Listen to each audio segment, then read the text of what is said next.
Colossenses 2, de 1 a 7.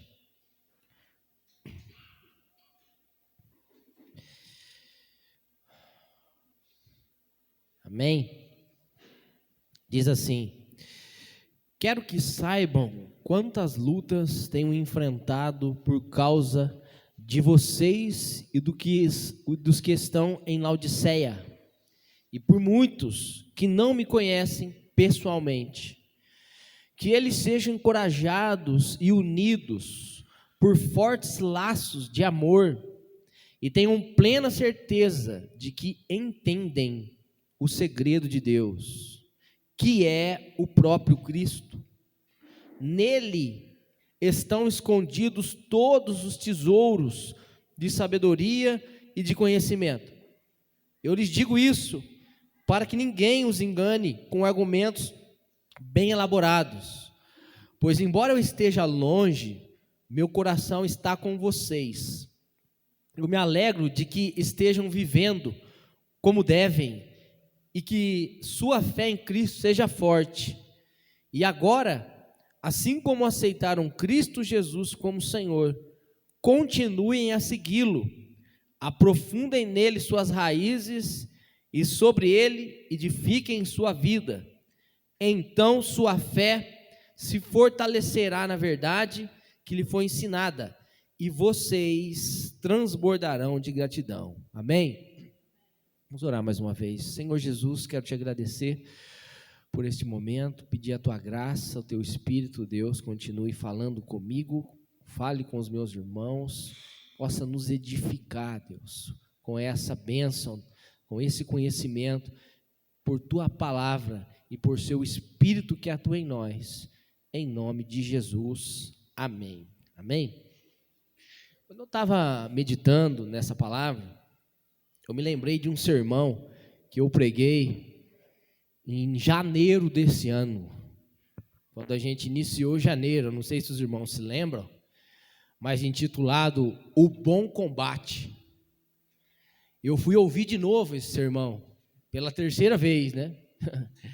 Ou pela segunda, eu preguei, ouvi de novo. Eu estava na cozinha ouvindo, lavando louça, olha que benção. E o Natan chegou e falou: mas você ouve você mesmo, papai? Eu falei, e eu já estava assim, quando eu comecei a ouvir, porque eu lembrei dele, que eu estava meditando essa palavra, e eu comecei a sentir um temor muito grande, porque Deus estava falando comigo o seguinte: não se esqueça daquilo que você disse que crê, e pregou para a igreja. Então assim, o temor estava grande, eu estava ouvindo com um temor muito grande, porque a gente passa por lutas, esse texto está falando de grandes lutas, grande combate, e aí a gente tem que continuar firme, crendo naquilo que professamos, que testificamos da palavra de Deus. E aí eu respondi a ele assim: eu estou ouvindo para mim me lembrar diante de Deus daquilo que eu creio, que agora eu preciso viver aquilo que eu creio. Mas não sei se os irmãos se lembram, nesse sermão, janeiro desse ano, Deus ministrou os nossos corações, dizendo que a gente, eu e você, crente, pudesse chegar no próxima semana, eu estava lá em janeiro, na próxima semana de janeiro, e pudesse olhar para trás e dizer: até aqui combati o bom combate. No próximo mês, até aqui combati o bom combate. No próximo trimestre, até aqui eu combati o bom combate. No próximo semestre, até aqui combati o bom combate. E no próximo Natal, final de ano, quando você chegar, você pudesse olhar para trás e dizer: esse ano de 2022, louvado seja Deus, porque até aqui eu combati o bom combate. Nós estamos ouvindo essa mensagem de 2 Timóteo, o último capítulo, como eu disse, as últimas palavras do apóstolo Paulo a Timóteo e ao mundo e a nós, não está muito distante dessa carta aqui de Colossenses, porque lá ele está prestes a ser morto, dizendo: combati o bom combate. Aqui ele está no bom combate. Por isso o versículo 1 diz assim, olha, acompanha comigo aí: quero que saibam quantas lutas tenho enfrentado. Então olha para você ver, ele está no bom combate. Lembre-se que a gente definiu o que é bom combate. Bom combate não é um combate pela prosperidade ou pelo sucesso pessoal, né, ou familiar. O bom combate diz respeito à boa notícia, diz respeito ao reino de Deus. Passou-se 8 meses desse sermão, faltam-se 4, para que a gente vá chegar no final do ano e pudesse olhar para trás, você, e dizer qual foi o combate que eu combati em 2022. Em qual combate eu tive. E esse é o combate que Paulo está nesse momento na prisão pela vida da igreja que está em Colossos, da igreja de Laodiceia, e por muitos diz aqui que ele nem conhecia pessoalmente, não conhecia ele pessoalmente, ou seja, ele era um homem que viveu firme, de forma constante, esse combate em prol da igreja de Jesus Cristo. O capítulo 2 dessa carta aqui, alguns vão dizer que talvez nesse capítulo 2, Paulo começa a sinalizar, e não só Paulo, mas a crença que está tentando atingir o coração desses crentes que estão nessa igreja aqui, a atração por aspectos místicos e até apocalípticos, judaicos, misturado com a religião da cultura daquela região, que era a região da Frígia. Então, a gente já sabe que falsos mestres estavam tentando colocar uma doutrina falsa, mesclar o evangelho. Eles não negavam Cristo, eles não negavam o evangelho, eles só estavam dizendo que o evangelho não era suficiente para que eles pudessem viver a vida cristã e conseguir vencer todos os enfrentamentos que a vida cristã, que a gente vai enfrentar na vida cristã, toda a peregrinação. E Paulo, então, aqui no capítulo 2, sabendo que eles vão ser tentados a abraçar uma nova doutrina, né, com filosofias, com aspectos místicos, apocalípticos, da cultura, Paulo se põe no combate. Paulo aqui abre o seu coração mais uma vez, agora não em oração, mas testificando que ele não só estava orando, como no capítulo 1, mas ele estava vivendo um combate, um árduo combate. Então eu queria intitular essa mensagem assim: Cristo, é isso que ele vai transmitir aqui, e está transmitindo em toda a carta, né? Mas aqui ele vai transmitir que Cristo nos é suficiente para todo crescimento e todo enfrentamento por amor a Deus e a sua igreja. Como se vive a vida cristã? Amando a Deus e amando a sua noiva, a sua igreja. Então, Paulo vai trazer essa mensagem: Cristo é suficiente. O tema geral dessa carta é esse, né? Suficiente para o crescimento, de todo o crescimento que nós precisamos. Nós já vimos isso, né? Vimos isso hoje de manhã. Todo o crescimento que precisamos está em Cristo. Ele vai mostrar isso aqui.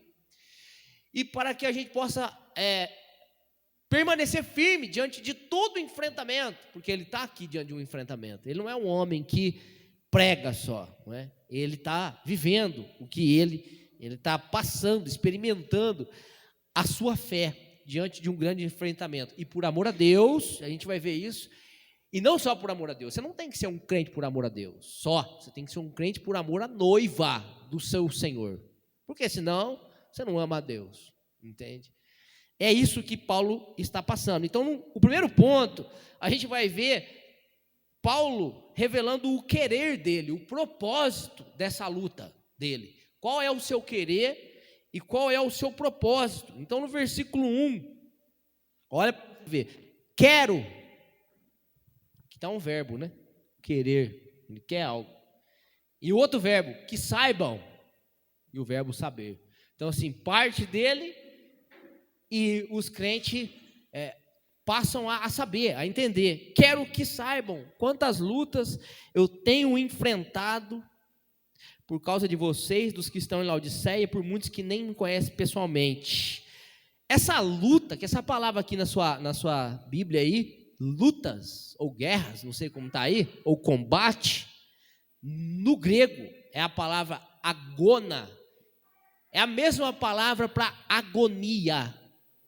é a mesma palavra de Lucas 22:44, quando Jesus está no Getsemane, e ele está começando a suar gotas como de sangue, e a alma dele está em profunda agonia. E ele diz que ele foi tomado de profunda agonia. A palavra que o apóstolo Paulo está empregando aqui, para a nossa cultura não tem tanta relevância, mas se a gente for ver qual é o sentido dela, é o sentido que Paulo está lutando com agonia. Por isso que no sermão do Lucas, semana passada, Paulo disse que os sofrimentos que ele está enfrentando completam o sofrimento de Cristo, porque ele está lutando a mesma luta que Cristo estava lutando. Lógico, não para a redenção, porque só Cristo poderia ser capaz disso, mas para atingir, para alcançar os crentes e edificar a igreja de Jesus Cristo. Então a palavra aqui é a palavra agonia. E é interessante, na minha tradução, quero que saibam quantas lutas tenho. Há outro verbo, ter, né? Tenho. Mas eu gosto da tradução que está mantenho. Essa seria mais fácil de a gente ver qual é a intenção, a intencionalidade disso aqui.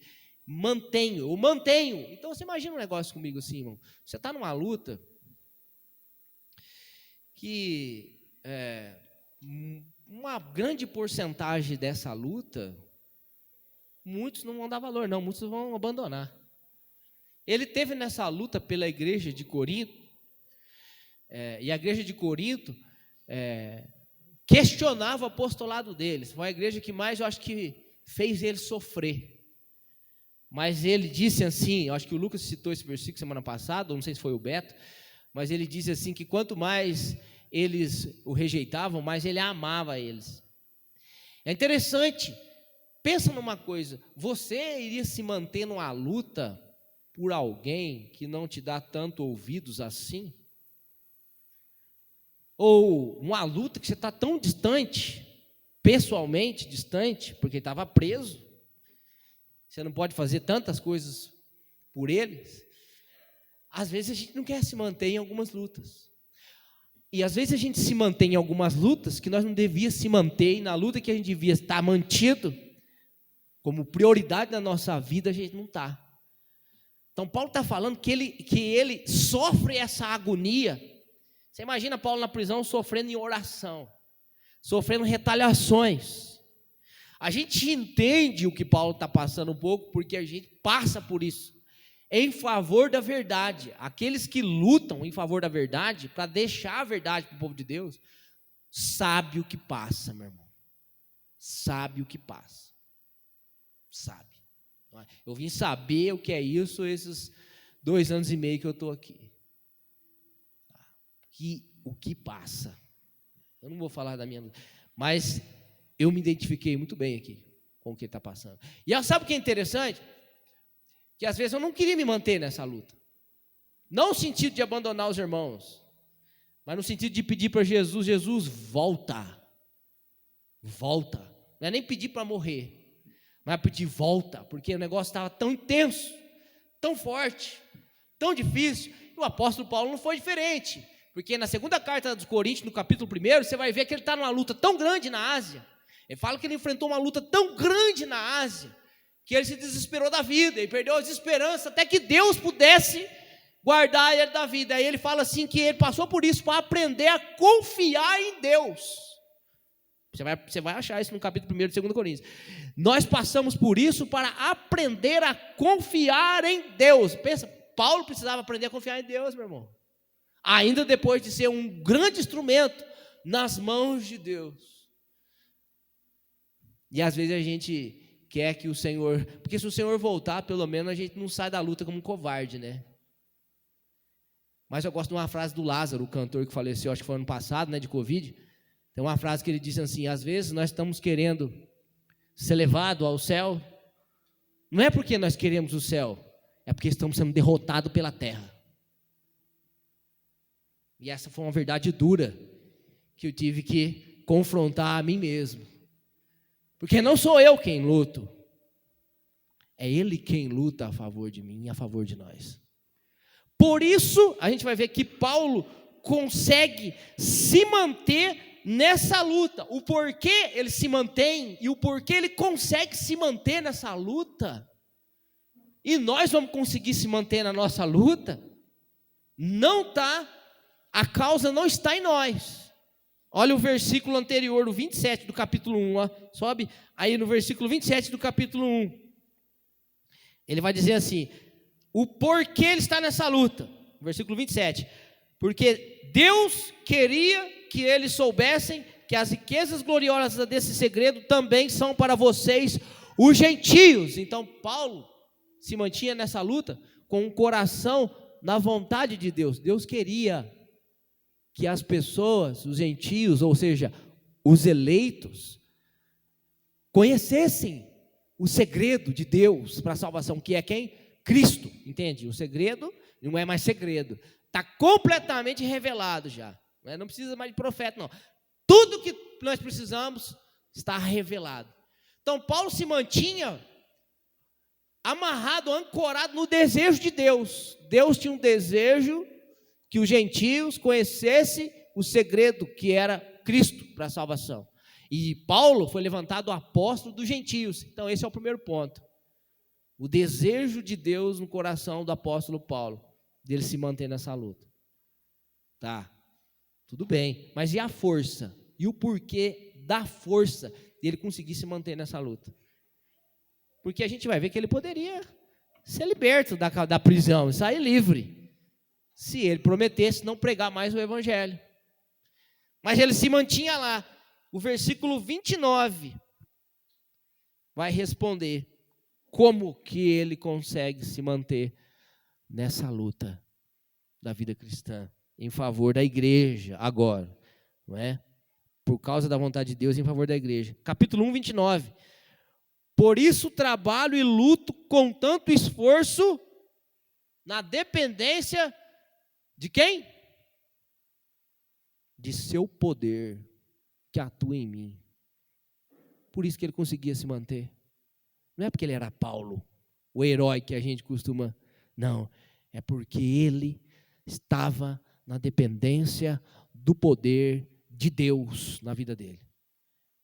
Esse era o porquê ele conseguia se manter nessa luta que lhe trazia agonia, meu irmão. E hoje eu posso olhar para trás e dizer, como eu pude chegar aqui? Porque eu confesso para os irmãos, eu disse na última vez que eu preguei aqui,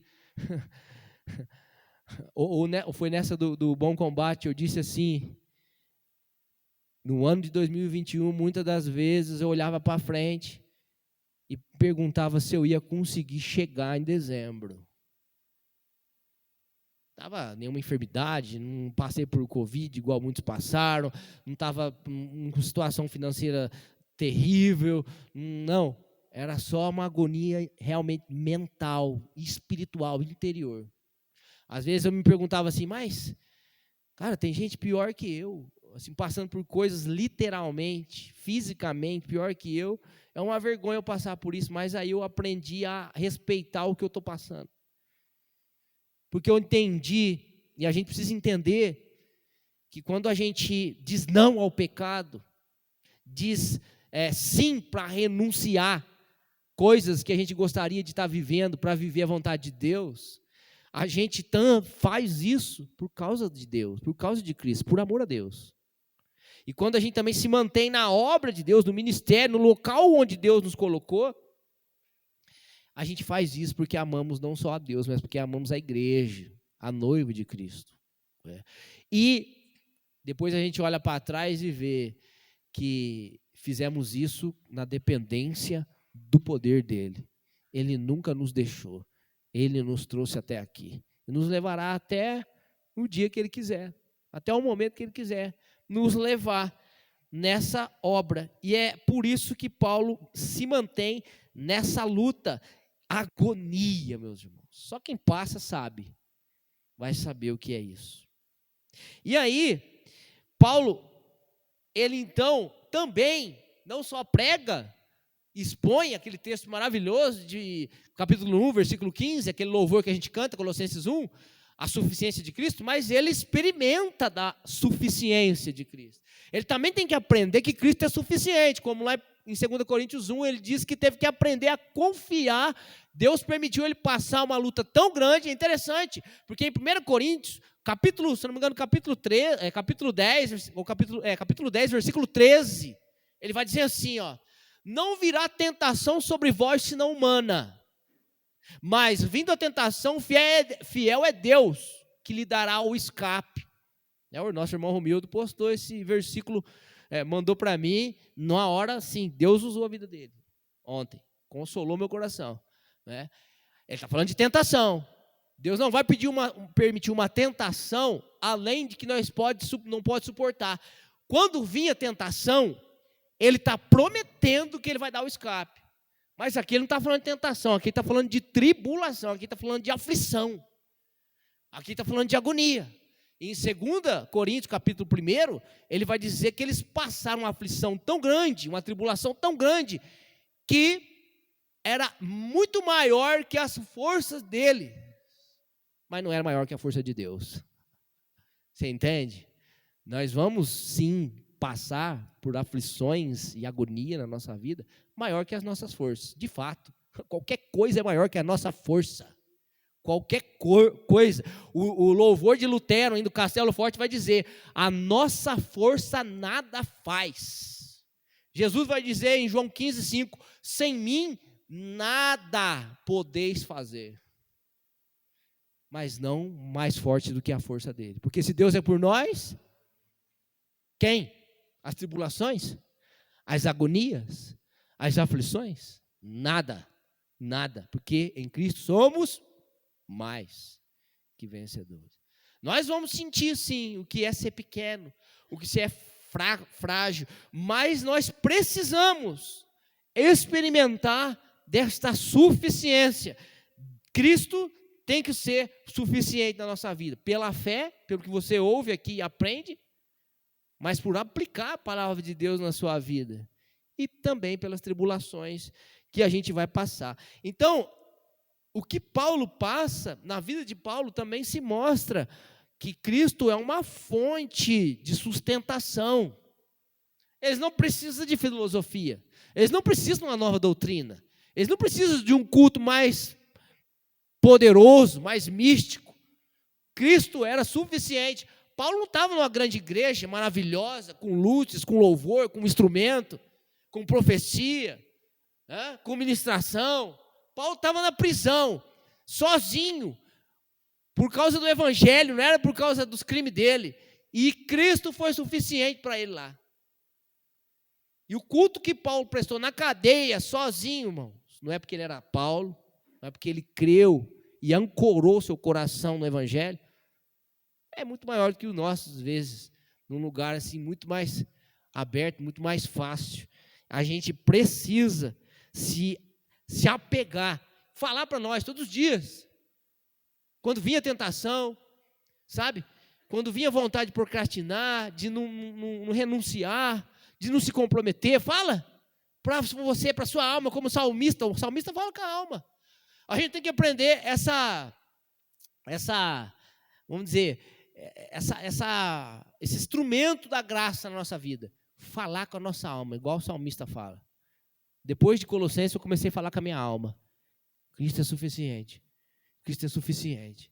Às vezes eu estou na academia, às vezes eu estou na rua, às vezes eu estou no mercado, às vezes eu estou em casa, passando coisas, sentindo coisas desconfortáveis, e eu falo para a minha própria alma: Cristo é suficiente. Eu estou me lembrando de tudo que a gente está aprendendo aqui. Cristo é suficiente. Cristo é suficiente. Cristo é suficiente. Não é uma mágica, meu irmão. O sentimento não passa. Mas nós não vivemos por emoção, nós vivemos pela fé. O justo viverá pela fé. Quem conhece John Bunyan? Pega a mão. Nosso irmão Vinícius, nosso irmão Lucas. Depois da Bíblia, que é o livro mais vendido no mundo e mais produzido no mundo, o livro cristão mais vendido no mundo foi um livro escrito por John Bunyan, chama O Peregrino. É o livro cristão mais vendido depois da Bíblia. Pensa comigo. John Bunyan pregava o evangelho, acho que o século XVIII, não é isso? Pregavam do evangelho, foi preso porque estava pregando o evangelho. Ele tinha filhos, uma filha cega e uma esposa. Eles eram pobres. A esposa dele passando necessidade na rua, tendo que sustentar sua família, os seus filhos, e uma filha cega. Cega. Vai no YouTube, coloca assim, audiobook. Você não gosta de ler, você coloca audiobook, Heróis da Fé, John Bunyan. Você vai ver que olha a história de John Bunyan. Ele estava na prisão porque tinha pregado o evangelho. Foi-lhe feita uma proposta. John Bunyan, tua família está precisando de você, a tua esposa é pobre, não está tendo condição de sustentar ela, e nem sustentar os filhos, e você tem uma filha cega. Nós queremos te liberar, te soltar, e você volta para a sua família e cuida da sua família. A única exigência nossa é que você deixe de ensinar essa doutrina. Ele falou, não posso prometer isso. Você tem noção que uma esposa, uma mãe passa sozinha, com filhos, uma filha cega, pobre, porque o marido está na cadeia? Ela não está tão distante, Paulo está muito distante, né? Mas aqui nós estamos falando de John Bunyan. Uma mulher chamada Elizabeth Elliot, aqui mais perto de nós, em século XX, ela e alguns casais, na verdade não ela, o marido dela e alguns casais, estavam desejosos de entrar numa tribo chamada Aldanes, os Aldanes. E ainda tem esse filme aí, verídico, que você vai encontrar ele, se anotar, chama Terra Selvagem. Você encontra ele no YouTube, se assistir. E o marido dela, eles vão tentar entrar nessa tribo, só que era uma tribo muito hostil. Eles matam quem entra lá, o homem branco que entra lá. Eles conseguiram arrancar uma garota de lá. Eles arrancaram a garota de lá, porque a garota livrou o irmão da morte, porque quando nasce gêmeos, um é enterrado vivo. Ela correu até a margem do rio para livrar o irmão dela, para eles não matar o irmão dela, e eles resgataram ela. E ela cresceu, e aí ela ensinou a língua para eles, ela ia ensinar a língua para eles, eles iam entrar lá dentro com ela, mas ele não tinha dado tempo. E os maridos das esposas missionários, só os maridos entraram lá dentro da tribo. Quando eles entram dentro da tribo, de helicóptero, eles descem, acontece uma desavença entre os caras da tribo, e eles matam todos os maridos, só ficam essas mulheres. O marido delas morrem todos, só fica as mulheres vivas. E sabe o que elas fizeram? Abandonaram, não se manteram na luta, não. Não. Elas se manteram no propósito do marido dela. Aprenderam a língua através dessa Aldane que estava com elas e entraram lá. Elizabeth Elliot foi uma grande missionária lá dentro. Ela tinha um filho pequeno na época. Ele cresceu dentro da tribo. Ela pregou o evangelho dentro dessa tribo. Depois o filho dela, já velho, conhece o cacique, vamos dizer assim, o chefe, que matou o pai dele na beira do rio. Ele é o melhor amigo dele, ele precisa confessar. Ele confessa para ele na beira do rio que matou o marido dele, que tinha matado o pai dele. Foi difícil para ele. Você vê a cena no filme, tentando produzir, e depois mostra eles de forma verídica no filme. Elizabeth Elliot foi uma grande mulher de Deus. Saiu da tribo. Tem muitos livros dela para nós ler na Editora Fiel. Muitos livros para você ler, que enriquece a vida de uma mulher cristã. E uma das palavras da Elizabeth Elliot que eu tenho guardado, que eu tenho aprendido até com a Priscila, tem lido muitos livros dela, por causa dessas aflições que eu passei esses 2 últimos anos. Ela diz assim, que ela aprendeu a fazer a próxima coisa, porque era tanta aflição, era tanta dor, que chegou uma hora que ela aprendeu, vamos fazer a próxima coisa. E ela aprendeu a ofertar a dor dela a Deus. Será que nós podemos ofertar a nossa dor a Deus? Porque se a nossa dor for por nossa própria causa, pela causa do meu ego, então eu não posso, porque é um sacrifício manchado, é igual um carneiro manco. Mas se a minha dor for igual a dela, foi para mim não me entregar ao pecado, foi por minha própria santificação, foi para mim ser uma pessoa um homem de Deus para minha casa, um homem de Deus para minha igreja, um homem comprometido com o rebanho que Deus me colocou, qualquer dor que eu passar, meu irmão, eu posso ofertar ele a Deus. E eu comecei a falar: Senhor, oferta essa dor aqui ao Senhor. E vou fazer a próxima coisa. E vai com pouca força, vai chorando. Mas uma mulher bem perto de nós, ela faleceu faz poucos anos, não faz isso, há uns 3 anos, acho que faz pouquíssimos anos que ela faleceu. Que se manteve na luta, na agonia, por amor a Deus. Esse era o querer de Paulo, esse era o querer de John Bunyan, esse era o querer de Elizabeth Elliot, esse era o querer de Jeremias, meu irmão. Jeremias até quis sair da luta. No capítulo 20 de Jeremias, ele vai falar para Deus, e eu já citei isso aqui várias vezes, ele fala assim: Deus, não vou mais falar da sua palavra, porque as suas palavras na minha boca é uma vergonha, ninguém quer saber, eu não sou popular. Essa foi a aplicação que o Lucas fez semana passada, que tocou meu coração. Ou você é uma pessoa que agrada a Deus, ou você é uma pessoa popular, meu irmão, escolhe.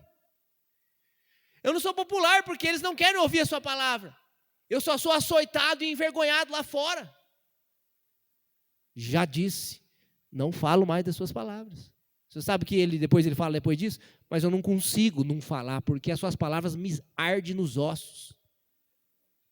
Ele não conseguia não se manter, porque Cristo estava nele. O Espírito de Deus estava sobre ele. E o propósito e o querer da vida dele era essa. Qual é o querer da sua vida? Qual é o propósito da sua vida, da sua luta?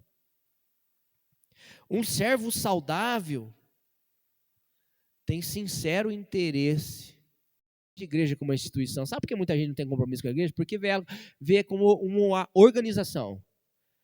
A igreja não é uma organização. A igreja não é uma instituição.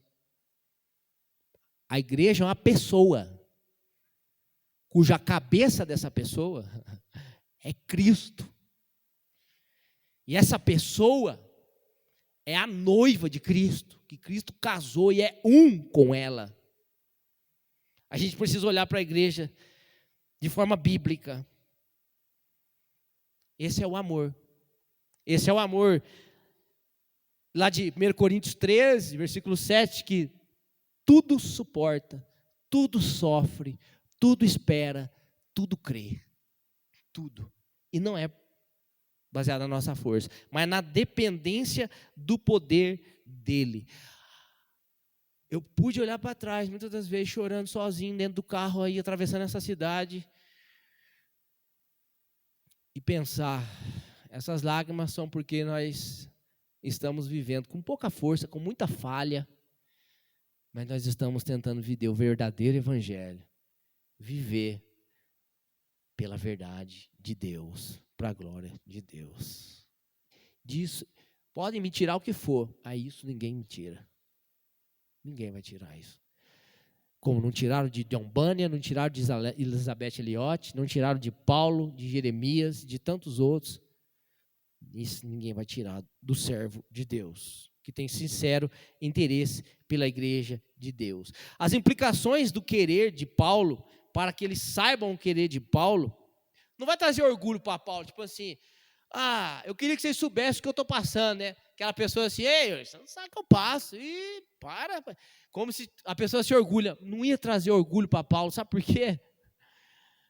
Porque Paulo não está baseado no poder dele, ele está dependendo de Deus, porque senão ele não conseguia. Paulo sabia que não conseguia. Deus provou para ele, mesmo, quantas das vezes que ele mesmo desesperou, deixou de confiar, precisou aprender de novo. Deus precisou colocar um espinho na carne para ele não se desviar e se orgulhar. Ele tinha um espinho na carne, que era um mensageiro de Satanás, que o perseguia, o esbofeteava, para ele não se orgulhar de tudo que ele fez e viveu. Então não ia trazer orgulho para Paulo, mas ia trazer edificação para a igreja. Porque Paulo sabia, e Paulo diz lá em Gálatas 2:20, que não sou eu quem vivo, mas Cristo vive em mim. A vida que vivo hoje, eu vivo por causa do Filho de Deus. Esse era o segredo também que eles iam conhecer. Olha o versículo 2. Que eles sejam encorajados. Ele queria que eles soubessem o que ele estava passando, porque eles não iam mais ver Paulo, eles iam ver Cristo lá em Paulo, suficiente. E por causa disso, eles iam ser encorajados e unidos por fortes laços de amor. E tenham plena certeza de que entende o segredo de Deus, que é o próprio Cristo. O segredo de Deus não sou eu. Eu não sou o segredo para o evangelho de Deus prosperar, não é isso que Paulo está falando. É Cristo em nós, como ele diz, Lucas pregou semana passada, a esperança da glória de Deus. A única esperança para Deus ser glorificado está em Cristo, mas Cristo está em nós. Então eles iam conhecer Cristo também na vida de Paulo. A palavra que ele vai usar aqui, olha que interessante, para consolados ou encorajados, versículo 2, para que sejam encorajados, essa palavra no original é a mesma palavra que Jesus usa para dizer quando vai vir o Consolador, o encorajador, o Espírito Santo. É a palavra Paracletos. Essa palavra Jesus usa se referindo ao Espírito Santo.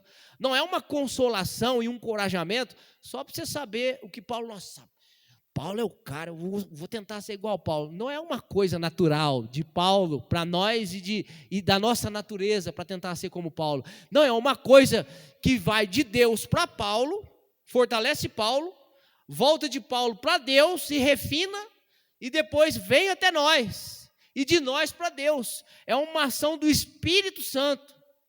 Então, em 2 Coríntios capítulo 1, que Paulo falou lá que ele se desesperou da vida, perdeu a esperança, já achou que ia morrer, que até, acho que Deus já deu a sentença para nós, o nosso último dia será por aqui mesmo. E aí Deus livra eles, ele fala assim, foi como viver a ressurreição. Ele diz que passou isso para aprender a confiar em Deus. A palavra-chave lá é a palavra encorajamento, consolador, é o Paracletos, é o Espírito de Deus. Então, Cristo, ele se manifesta, ele se mostra à pessoa que crê através do Evangelho, da mensagem do Evangelho, mas também através do sofrimento dos irmãos da igreja. Quantas vezes eu fui encorajado, não sei você, porque lembrou de um irmão que está lutando, que está lá, simples, mas ama Jesus, uma senhora, um senhor, uma pessoa simples, mas que está firme ali, ó. Que tem uma vida que fala, nossa, você lembra dessa pessoa? Em vez de você lembrar de Moisés, você lembra de uma pessoa, como diz o apóstolo Paulo naquela mensagem, combati o bom combate, ele diz o que para Timóteo? Lembra da fé da tua avó Lóide, Timóteo. Lembra da fé da tua mãe Eunice.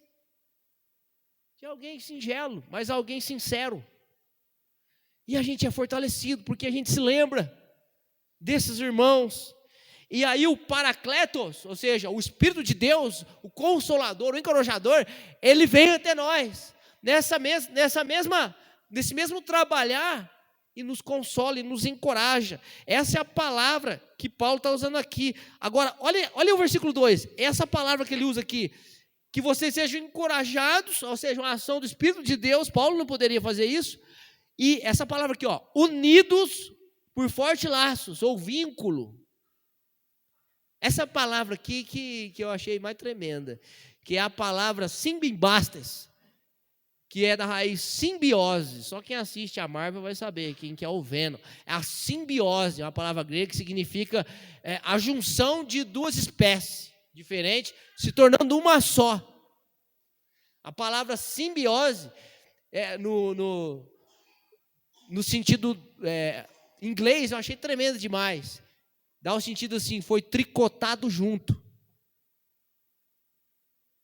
É como se a igreja tivesse sido tricotada junto com Cristo. Se tornou uma peça só, não é assim? O tricô se usa várias linhas, mas aí ele se torna uma peça só. É disso que ele está falando. Não é de se tornar só aqui, na fé, assim, na teoria, nós somos um só com Cristo, eu sou um com Cristo.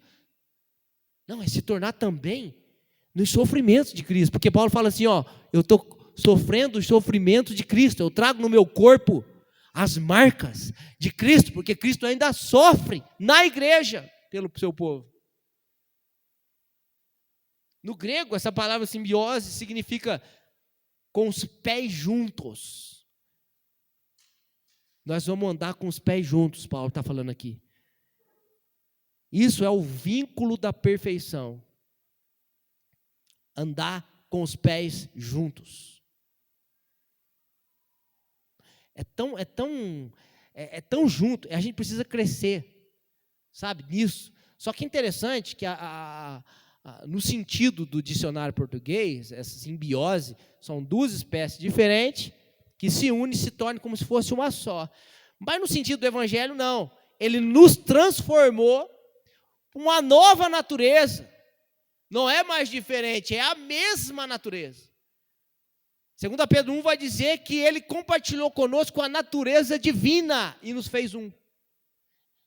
A oração de Cristo em João 17 nos tornou um só com ele. Essa é a palavra que ele está.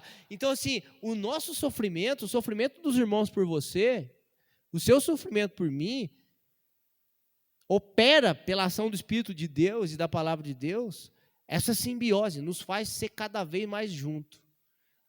Se os nossos sofrimentos uns pelos outros não nos unir mais, meu irmão, pela causa de Cristo, eu não sei o que vai unir nós, meu irmão. Pode ter certeza, não vai ser entretenimento. Que se fosse, nós estava tudo aqui. Não tinha ninguém embora. Mas é quem vai chegar até o fim se mantendo nessa luta, com os pés juntos, como uma peça só, tricotada em Cristo. Quem vai se manter até o fim? Filipenses capítulo 1, versículo 12, que é quase uma carta a Gêmeas, ele também está na prisão, ele escreve Filipenses e Colossenses quase perto, né? Olha o que ele vai dizer em Filipenses 1, versículo 12. Ele diz assim, Paulo, está na prisão. Você vê que é quase Gêmeos o que ele vai falar aqui, ó. Quero que saibam, olha o versículo 2, quero que saibam da luta. Olha o que ele vai falar em Filipenses, versículo 12, 1:12. Quero que saibam, irmãos, que tudo que me aconteceu, prisão, perseguição, sofrimento, tem uma lista em 2 Coríntios 10 para você ver o que aconteceu com ele. Tudo que me aconteceu, olha o que ele vai falar aqui, tem me ajudado a ter sucesso no ministério e ser um grande homem diante da igreja. É isso aí que está escrito? Tudo que eu sofri, tudo que me aconteceu, tem me ajudado a propagar as boas novas. Irmão, o que é isso, cara? O que é isso?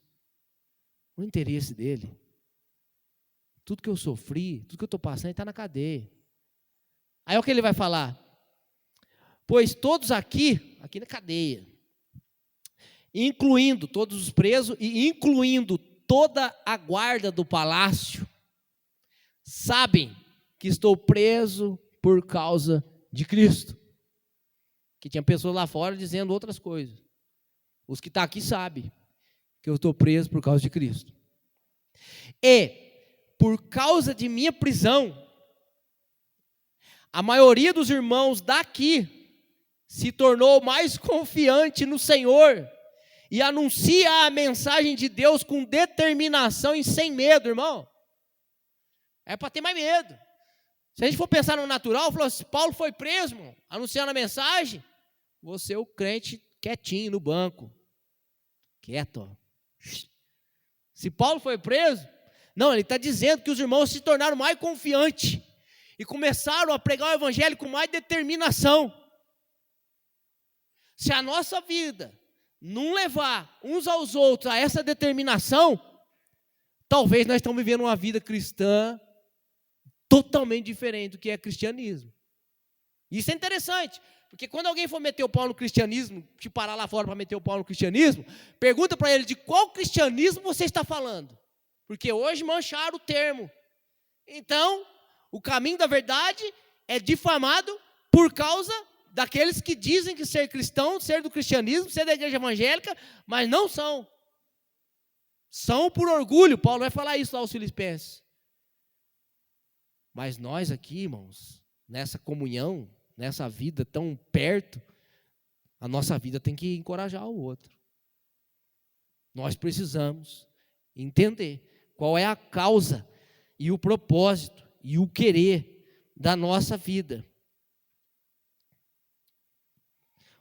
No versículo 3, Paulo vai dar a declaração central, a declaração principal, né? Está no versículo 3, vamos ler o versículo 3. Ele diz assim: nele estão escondidos todos os tesouros de sabedoria e de conhecimento, em Cristo. Lá em Colossenses 1, de 9 a 14, que eu preguei, a última vez que eu preguei, que ele fala dos frutos da expiação, de todas as riquezas, são suficientes para nós. E essas riquezas estão aonde? Nele. Estão em Cristo.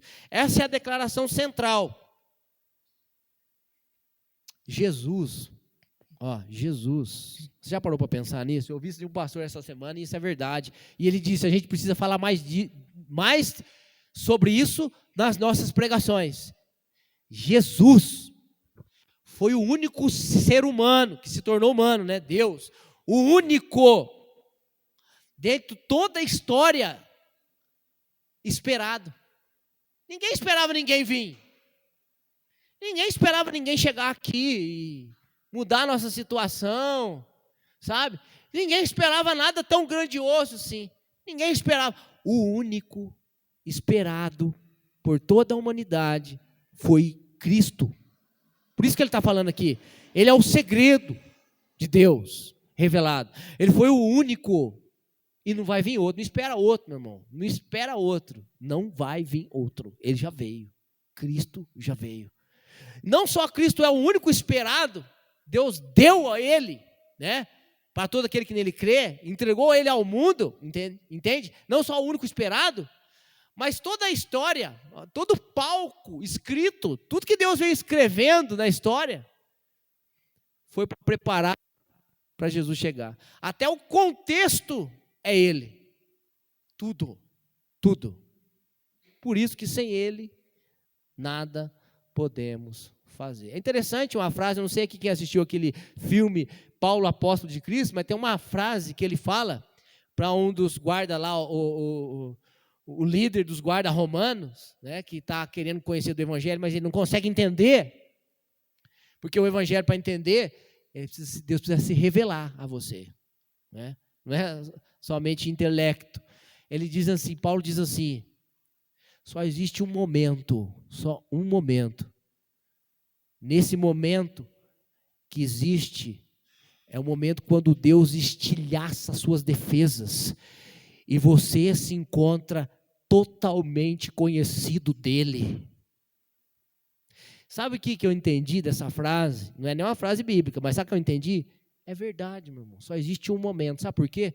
Porque antes de Cristo entrar na nossa vida e nos salvar, nós estávamos mortos. Então não tem momento. Para quem está morto não tem momento, meu irmão. Quem está morto só passa pela existência e some. As pessoas estão aí, a gente está vendo elas. Elas passam e desaparecem, somem, sem nenhum momento.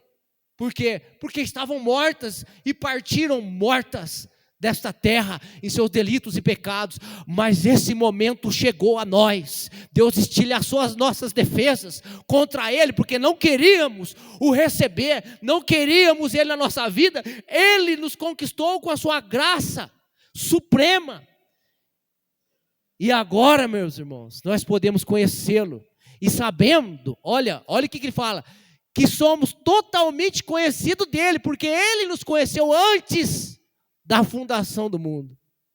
Antes de nós imaginar que nós poderíamos conhecer a Deus, Ele nos conheceu. E Ele veio estilhaçar as nossas defesas. Não foi o que Ele fez com Paulo, quando ele aparece no caminho de Damasco?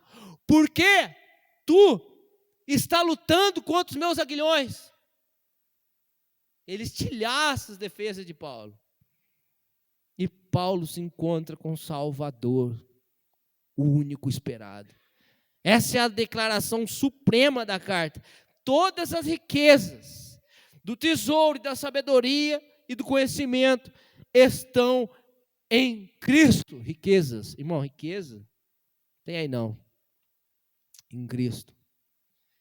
As riquezas aí, acaba onde acabou o rico, lá no Hades, com sede, pedindo ao pai Abraão que molhasse a língua dele. Qual a riqueza que você tem procurado, buscado? O pastor Hernandes Dias Lopes, eu ouvi ele falando uma coisa na sala de prosa, com Jeremias Pereira, tremenda. Ele disse assim, Jesus nunca chamou nem nem César de Senhor, nem Pilatos de Senhor, nem Herodes de Senhor, nem o diabo de Senhor, mas chamou o dinheiro de Senhor. Você não pode servir a dois senhores, a Deus e as riquezas. Qual é o seu Senhor? Porque as riquezas estão nele, fora dele, não tem nenhum momento. É só como uma fumaça. Os ímpios são como uma fumaça que aparece e logo desaparece. Está nele. Está nele. Como precisamos conhecer a Deus? Oséias 6,3. Lucas leu aqui agora, no início do culto. Na minha tradução está assim. Tem o A. Como precisamos conhecer e prosseguir em conhecer o Senhor. Está nele essas riquezas do conhecimento e da sabedoria. Aí no versículo 4, ele vai dar um alerta. Ele diz assim: eu lhes digo isso para que ninguém os engane com argumentos bem elaborados. Paulo está falando tudo isso. Está querendo que eles conheçam a suficiência de Cristo, que é a fonte que nos sustenta, que está sustentando ele na prisão, e também vai sustentar eles. É como se Paulo estivesse preparando eles para dizer assim: vocês não precisam abraçar essas filosofias, vocês não precisam de algo para acrescentar no Evangelho, vocês não precisam de mais nada. Não, vocês não precisam. Por isso eu estou dizendo isso, para que vocês não sejam enganados. Cristo é suficiente. Não sejam enganados. Na minha tradução está assim: ninguém os engane com argumentos bem elaborados, talvez filosofias, está na sua tradução. Agora, interessante, meus irmãos, que muitos dos crentes das igrejas não estão mais preocupados com o falso evangelho. Ele acha que ele não vai cair no falso evangelho. Não estou preocupado com o falso evangelho. Não tenho essa preocupação. Eu não vou para casa, eu não passo a semana pensando no falso evangelho. E outros, sabe por que não tem essa preocupação? Triste o que eu vou falar aqui. Porque não está nem preocupado nem com o verdadeiro. Nem com o verdadeiro, meu irmão. Que nos salvou. Nem com esse estão preocupados mais. Mas sabe onde que os crentes estão caindo? Na doutrina que não se chama de doutrina. Porque todo movimento aí fora que o mundo prega, que é popular, que é para nos fazer popular, né? Para nos trazer satisfação, é uma doutrina. Não sei se você sabe, mas tudo, há séculos antes, foi colocado em uma tese e feito disso uma doutrina de vida. Filosofias, ideologias e teologias, meus irmãos. Até teologias, certo tipo de teologias. Paulo vai chamar isso, 1 Timóteo capítulo 4, versículo 1, que diz que nos últimos dias, e sabe quando é que começa os últimos dias, né? Pregamos aqui para vocês, o sermão escatológico. Começa logo depois da ressurreição. Quando o Espírito de Deus entra no Pentecoste, começa os últimos dias. Quando o Espírito de Deus entra nos apóstolos ali no Pentecoste, Pedro cita Joel 2,28. Olha, o que está acontecendo aqui é o que Joel disse lá, que nos últimos dias o Espírito desceria sobre toda a carne. Então começou lá. Há 2000 anos atrás começou os últimos dias. Nós estamos muito mais perto ainda, talvez nas últimas horas, né? E aí você sabe o que o apóstolo Paulo vai falar para Timóteo? Ele diz assim: nos últimos dias, o Espírito expressamente diz que muitos, eles apostatarão da fé e darão ouvido a espíritos enganadores e a doutrina de demônios. Você acha que você vai cair nisso aqui dentro da nossa igreja? Você não vai. Se depender de mim, do Lucas, você não vai. Do Beto, não vai. A não ser que nós não fomos eleitos. Mas nós temos convicção disso, pela graça de Deus, não por nós, na dependência de Deus. você vai cair lá fora, meu irmão. Você vai cair no seu Android, no seu iPhone, você vai cair lá fora. É onde muito crente está caindo, meu irmão. E sabe no que eles estão caindo? Numa doutrina chamada hedonismo.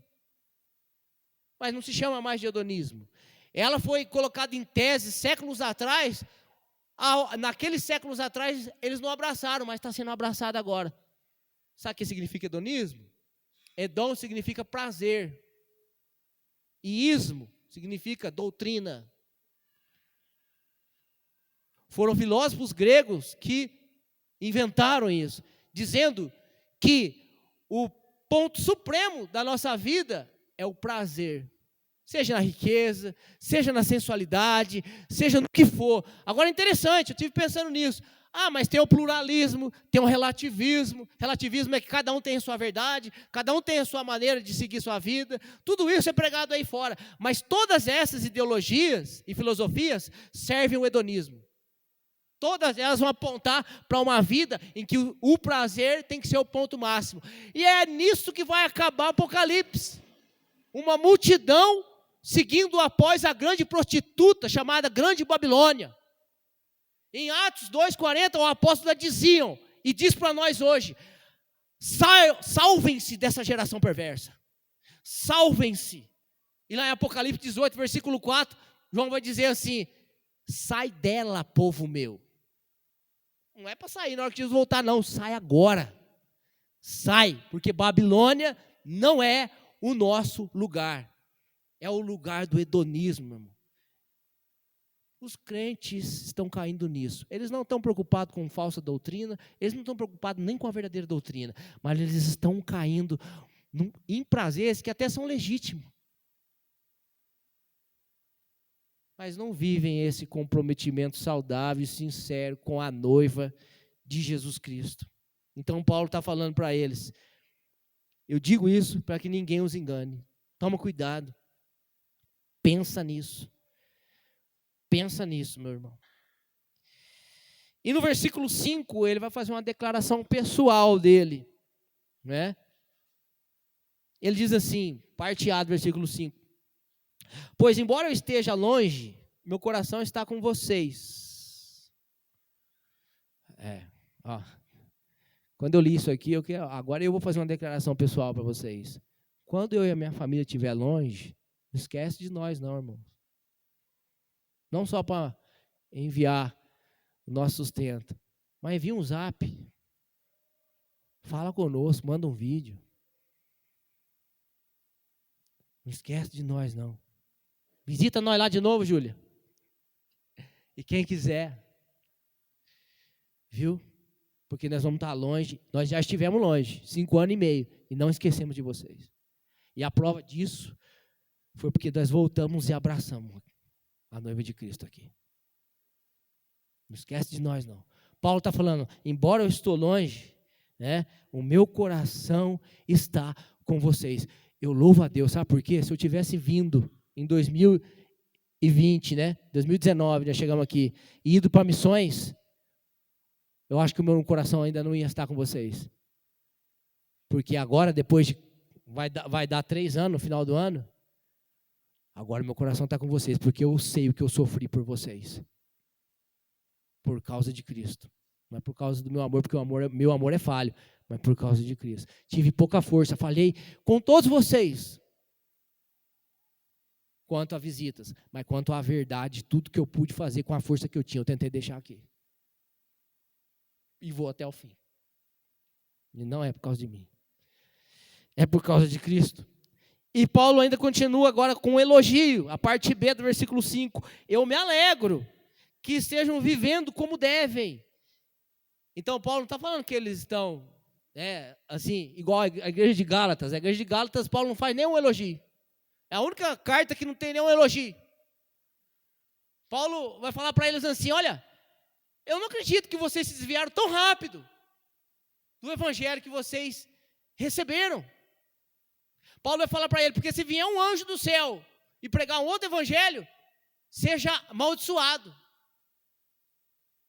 E ele vai dizer assim, olha, eu preguei um evangelho para vocês de uma forma tão profunda, que era como se vocês estivessem vendo Cristo com os próprios olhos sendo crucificado. Você imagina, você recebeu o evangelho de uma forma como se você estivesse diante da cruz, vendo Cristo com os próprios olhos. E eles se desviaram rapidamente, meu irmão. Mas esses aqui não. Os de Colossenses não. Ele está falando aqui, olha, eu me alegro, né? Porque vocês estão vivendo como devem. Eu também me alegro, meus irmãos.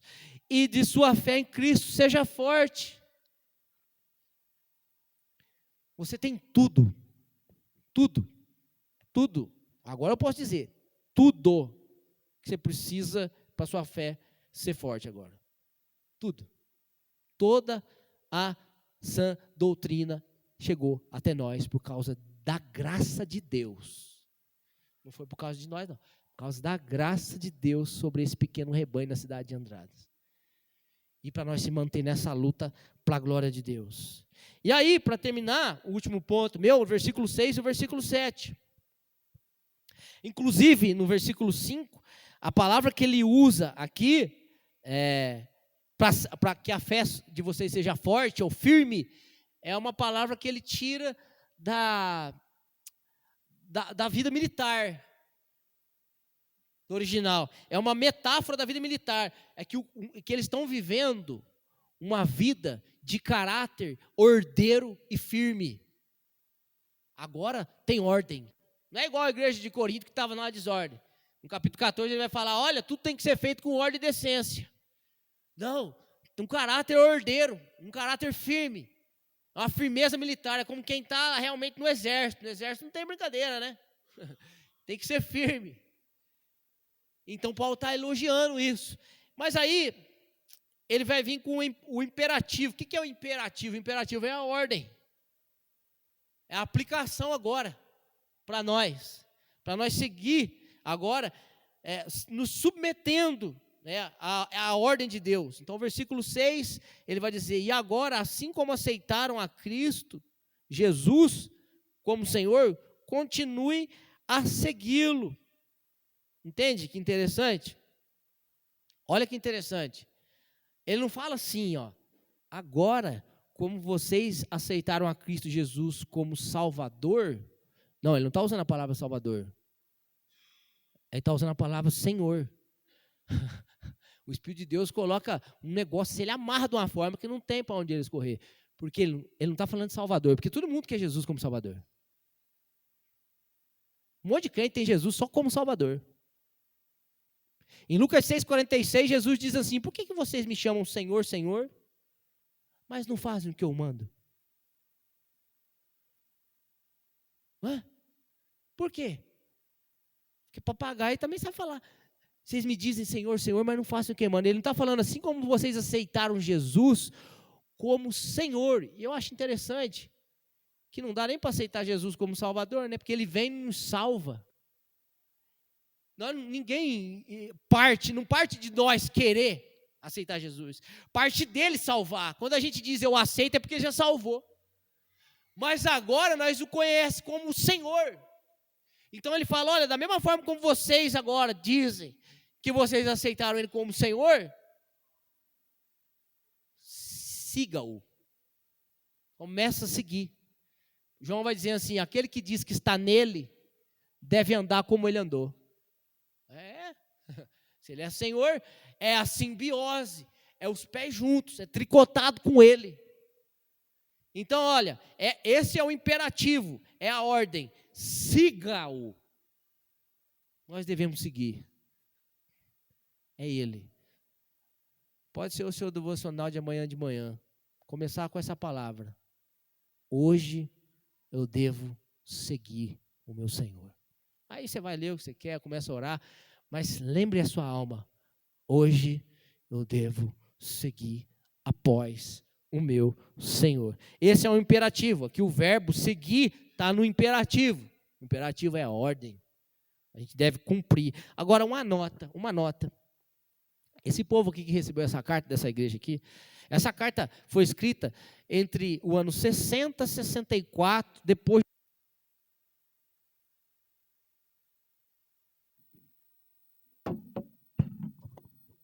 60 a 64 depois de Cristo. período entre o ano 60 e o ano 64 depois de Cristo, foi escrita essa carta. Anos depois, sabe o que aconteceu? Nessa cidade chamada Colossos, na região da Frígia, na Ásia, um terremoto que destruiu a cidade. Esses irmãos não sabiam que seria a última palavra vinda de um apóstolo e da parte de Deus que eles iriam receber. Nossos irmãos receberam uma notícia triste, não sabiam que hoje seria o último dia de um ente querido. Amanhã nós não sabemos. Jesus disse que basta para cada dia o seu bem, não é isso? Não, o seu mal. Interessante, Jesus, né? Não é o Jesus do bem, ele é bem, mas é o Jesus da realidade. No mundo tereis aflições. Você imagina que essa geração aqui, dessa carta aqui, estava diante da última aprovação da vida deles e eles não sabiam. Talvez 2 anos depois deles receber essa carta, sei lá, 3 anos, veio um terremoto e devastou a cidade. Praticamente todos morreram, praticamente porque ficou pessoas que não dava nem para contabilizar. Eu carreguei uma frase há muito tempo do meu pai, que ele dizia assim: o maior erro do homem é ele achar que amanhã ele tem outra chance. O homem não é dono do tempo, né? Que amanhã ele tem outra oportunidade. Então, olha, Paulo vai aplicar agora a eles essa ordem: siga-o.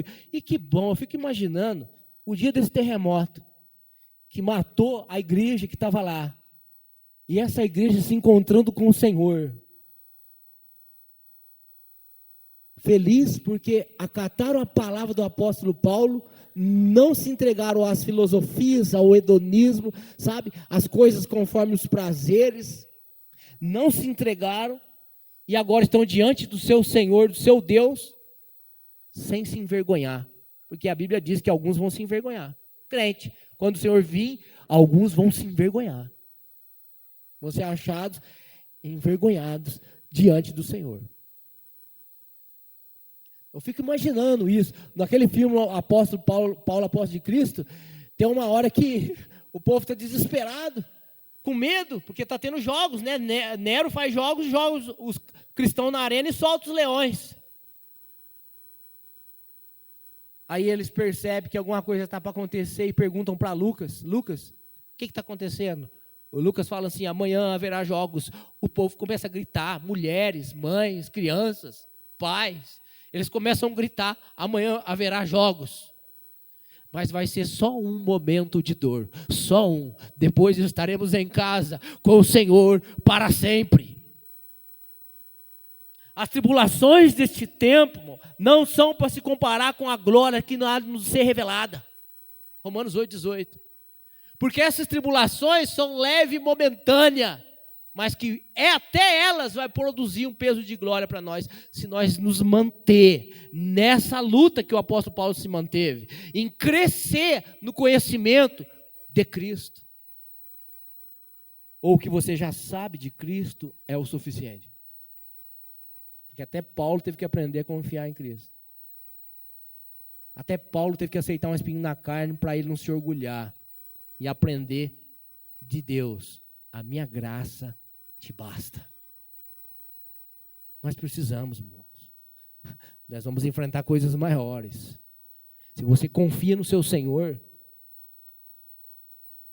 não leve essas palavras ao vento. Nós vamos enfrentar coisas maiores. Meus irmãos, o Lucas falou aqui que ele foi numa palestra da Atos 29, a estatística de pesquisa de como mudava a cultura por causa da tecnologia de 50 a 50 anos, depois de 10 em 10 anos, depois de 3 em 3 anos, depois de 2 em 2 anos. Hoje, amanhã, a humanidade já deu um salto de mudança de caráter baixo, vamos dizer assim, de imoralidade, que nós não conseguimos imaginar por causa das mídias. Se a gente for contabilizar só o que o TikTok deve estar mudando na humanidade, só isso, sem contabilizar o resto. Nós não vamos perceber quando vir.